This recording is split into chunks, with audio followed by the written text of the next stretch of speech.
cool for 2 minutes. Connect the new dot projector flex cable with the repair programmer. Click check. Results: normal. The infrared light emitted from the projector is also normal.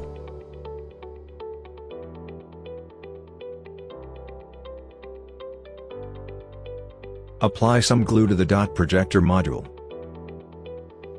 Get a known good crystal in the right position. Warning: be careful when lining up the crystal with the module. An alignment error might also affect the functionality of Face ID.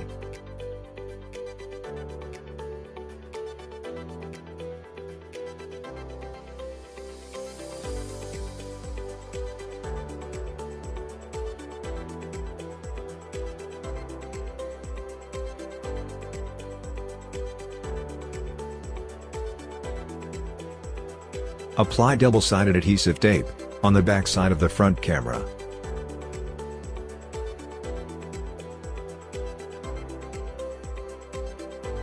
Adhere the dot projector flex cable to the right position. Warning: the double-sided adhesive tape used here is for test.